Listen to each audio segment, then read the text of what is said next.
North west में drawing प्यारा, south east में हो भंडारा एंड साउथ वेस्ट में वास तुम्हारा। यानी नॉर्थ ईस्ट में आपका पूजा स्थान रहे, साफ रहे, पवित्र रहे, नॉर्थ वेस्ट में आपका ड्राइंग रूम बन जाए, साउथ वेस्ट में आपका मास्टर बेडरूम हो और साउथ ईस्ट में आपकी किचन बन जाए, तो वास्तु के जो मैक्रो पॉइंट्स हैं वो आराम से कवर हो जाते हैं।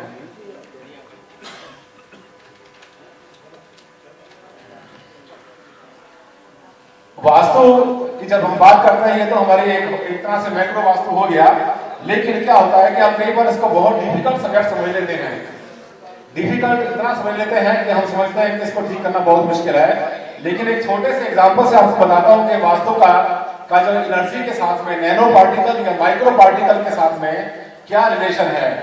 यहाँ पर मेरी माताएं बहनें बहुत हैं, यहाँ बैठी हुई है, सब लोग यहाँ पर आए हुए हैं। जरा अपना ध्यान वहां लेकर जाइए अपने किचन की तरफ। जब आप अपने घर में चाय डेली बनाती हैं तो चाय का टेस्ट आता है आपको। जिस दिन आपके घर का पतीला बदल जाए, चाय बनाने वाला आपका भगोना जिस दिन बदल जाएगा, जिस दिन वैसर बदल जाएगा, उस दिन उसका टेस्ट क्यों बदल जाता है? कभी सोचा आपने क्यों? क्योंकि हर चीज का एक अपना अपना आभा मंडल है।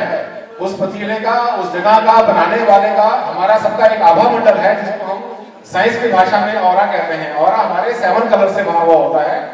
उस ऑरा को ही हम माइक्रो पार्टिकल्स या नैनो पार्टिकल के रेफरेंस से डिफाइन कर सकते हैं। अब ये चीज जो है ये कितनी एसेंशियल है इस चीज को समझना एक छोटे से एग्जांपल से।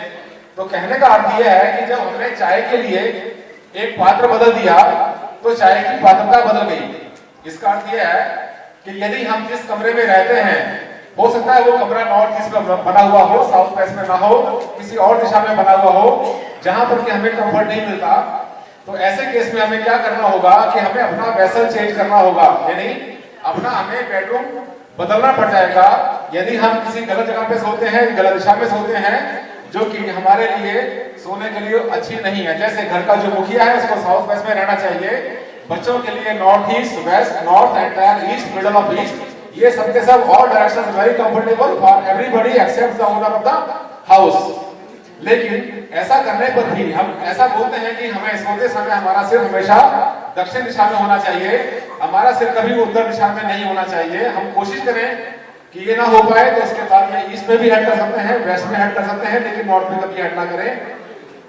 ये इसके पीछे कारण ये रहता है कि हम कहते हैं कि यदि हमारे पांव साउथ में हो गए तो साउथ में राक्षस रहते हैं, यम रहता है, रावण रहता है, ऐसी ऐसी बातें कर लेते हैं। पर ऐसा कुछ नहीं है, ऐसा कुछ भी नहीं है। सभी लोग पूज्य हैं, सभी लोग हमारे लिए आदरणीय हैं, ऐसा कुछ भी नहीं है।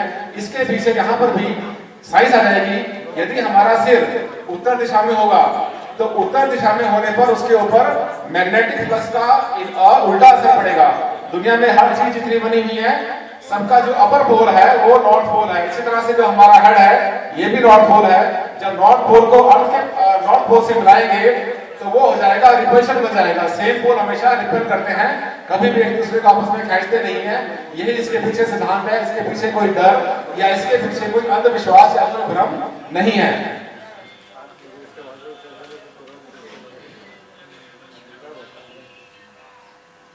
तो कहने का आपको बताया था हमने पहले कि जगह बदली है, जगह बदलने से आपका क्या है ये सब कुछ बदल जाएगा। आपके जो बॉडी की ऊर्जा है वो जमीन की ऊर्जा के साथ में अपना एक्शन रिएक्शन शुरू कर देगी।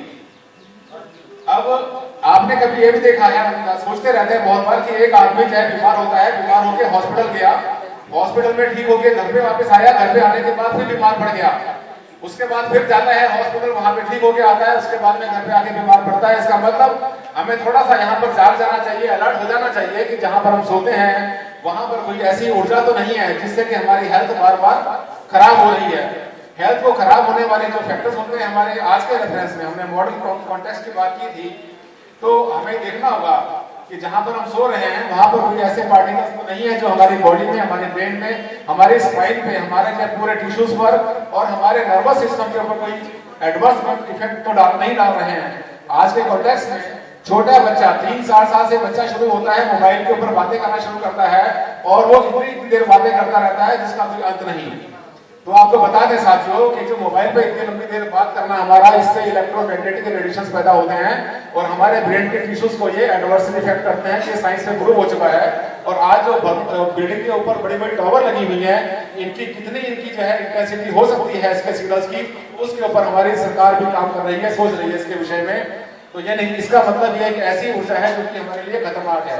लेकिन बच्चे क्या करते हैं, जहां सोते हैं वहीं पर उनका लैपटॉप उनका होता है, वहीं पर उनका मोबाइल फोन होता है, उसी के आसपास उनका बिजली का सामान और होता है।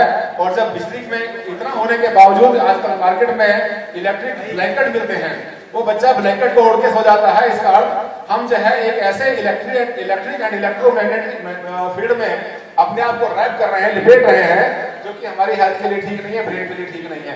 इसीलिए संभवतः मुझे लगता है कि बच्चों का व्यवहार आज के डेट में बदलता जा रहा है, उनकी कंसंट्रेशन कम होती जा रही है। और जो पहले हमारे टाइम में जैसे पढ़ा करते थे वो आज भी हमें याद रहता है, और वो सिर्फ पढ़ते हैं सिर्फ पास होने के लिए, ना तो उनका जो है इतना अच्छा स्टेट ये रह पाया है, ब्रेन रह पाया है। इसीलिए बड़ों के प्रति उनके आदर की भावना में भी कमी होती जा रही है। तो मैं आपको सिर्फ इतना सा बताना चाहता हूँ कि अपने पॉइंट को, अपने बेड को देखिए कहाँ पर है, दिशा कौन सी है, उसके बाद में वहां पर लाइट कितनी है, सुबह उठने के बाद पूरब और उत्तर की आपने अपनी विंडोज खोलनी है, जिससे कि वहां पर आपको मॉर्निंग की सनराइज आपके घर में आए, सुबह का सूर्य आपके घर में प्रवेश कर जाए। तो इससे अच्छी कोई बात नहीं होगी। इसके अलावा घर में से जो है जो बेकार चीजें हैं, अनवांटेड स्क्रैप है, क्लटरिंग का, उसको निकाल के बाहर करना है। अगर कहीं पर आपने बहुत ज्यादा डिजाइनिंग की हुई अपने घर में जो नहीं चाहिए थी, उसको आपने हटाना है।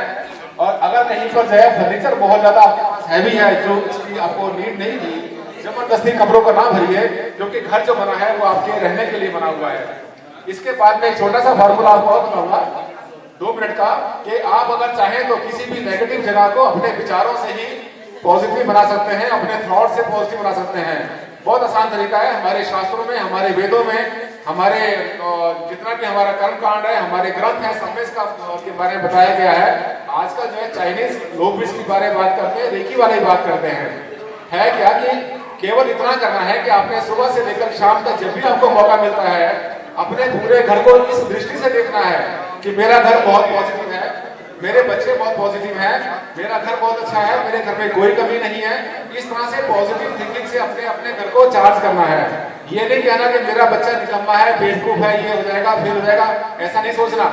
मेरा बच्चा बहुत अच्छा है, मेरी वाइफ बहुत अच्छी, मेरे हस्बैंड बहुत अच्छे हैं, मेरा घर बहुत अच्छा है, मेरा पूरा एनवायरमेंट जो है ये पॉजिटिविटी से भरा हुआ है।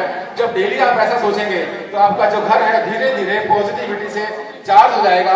ये चार्ज होने के बाद आपका जो ऑरा है, जो आभा मंडल है हमारे घर का, वो पॉजिटिव अपने आप हो जाएगा। इससे ये मानिए कि काफी हद तक पॉजिटिविटी आपके घर में क्रिएट हो जाएगी। बस इतना कहना है। धन्यवाद।